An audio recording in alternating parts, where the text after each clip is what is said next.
এখন অচিন দেশত এখন অচিন সাগৰত তেওঁ বিলীন হৈ গ'ল। ব্ৰহ্মপুত্ৰ হোৱা হ'লে উভতাই পঠালেহেঁতেন। যোৱা তুমি জুবিন, তুমি যোৱা, অসমখনক তোমাৰ প্ৰয়োজন আছে, অহা নৱপ্ৰজন্মক তোমাৰ প্ৰয়োজন আছে, যি আমাক মই কাকো ভয় নকৰোঁ বুলি অহংকাৰ কৰিবলৈ শিকাই থৈ গৈছে। সেইজন জুবিন গাৰ্গক, সেইজন জুবিন দাক আমি হেৰুৱালোঁ। মোৰ অহা প্ৰজন্মটোলৈকে দুখ লাগিছে যে এই জুবিনহীন পৃথিৱীত, এই জুবিনহীন অসমখনত তেওঁলোকে জীয়াব লাগিব। মোৰ কেইটামান প্ৰশ্ন আছে মোৰ মনত। এই প্ৰশ্নকেইটাই মোক কালি শুব নিদিলে। এটা উদাহৰণ দিওঁ। মোৰ বাল্যকালৰ বান্ধৱী বৰষা, তাই মাক যেতিয়া অসুস্থ হৈ গৈছিলে, তাই মাকক লৈ বম্বে গৈছিলে আৰু বম্বেত গৈ তেওঁ মাকৰ সমগ্ৰ চিকিৎসা কৰিলে, কিন্তু মাকক বচাব নোৱাৰিলে।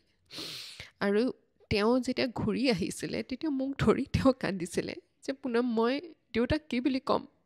মই মাক বচাব নোৱাৰিলোঁ, মই কেনেকৈ ঘৰলৈ যাম? মই কেনেকৈ মুখ দেখাম? মানে মাকৰ দেহাটো লৈ তেওঁ লখিমপুৰ যাবলগীয়া আছিলে। গুৱাহাটীত কিছু সময় তেওঁ ৰৈছিলে আৰু তেওঁ মোক বুকুত সোমাই তেওঁ কান্দিছিলে, তেওঁ মোক সাবুতি কান্দিছিলে। যিজন মানুহে জুবিন দাক লৈ গৈছিলে, সেই অনুভূতিবিলাক আমি দেখিছোঁনে আজি? আজি আমি প্ৰত্যেকজনেই কান্দিছোঁ।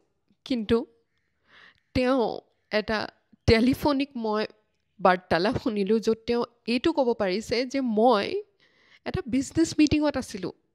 তেওঁৰ মুখত, তেওঁৰ হৃদয়ত কোনো ধৰণৰ অনুতাপ নাই।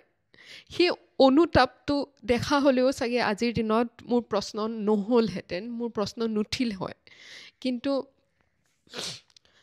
কাক খুজিম, কাক উত্তৰ বিচাৰি যাম, কাৰ পৰা আমি জবাব পাম? এইখিনি বস্তুৱে আজি মনটোক একেবাৰে ভাঙি চুৰমাৰ কৰি দিছে। এটা সত্তাক আমি হেৰুৱালোঁ। এই পৃথিৱীখনৰ পৰা যেন এটা উজ্জ্বল নক্ষত্ৰ আমাৰ জীৱনৰ পৰা এটা ধ্ৰুৱ তৰা খহি গ'ল, যাক দেখি আমি গৰ্ব কৰিছিলোঁ, যাৰ পৰা আমি কিমান শিকিছিলোঁ, যাৰ পৰা আমি ভাবিব শিকিলোঁ, আমি অসমখনক কেনেদৰে ভাল পাব লাগে সেয়া শিকিছোঁ। সৰুতে মনত পৰে, মই 7-8ত থাকোঁতে গণেশগুৰিত তেওঁ বানপানীত পীড়িত লোকসকলৰ কাৰণে এটা টেমাত ডনেশ্যন বিচাৰি বিচাৰি ঘূৰি ফুৰিছিলে। সেইজন মানুহ, যি অসমখনক নিস্বাৰ্থভাৱে ভাল পাইছিলে, এজন শিশুসুলভ মানুহ, সেই শিশুসুলভ মানুহজনক আমি বিদেশৰ মাটিত, বিদেশৰ এখন সাগৰত হেৰুৱাবলগীয়া হ'ল। এই যিটো মানে অনুতাপ, এইটো জীৱনৰ কাৰণে ৰৈ যাব। কিন্তু একে সময়তে আৰু এটা কথা যে আমি অসমীয়া কিন্তু বহুত নীলাজ।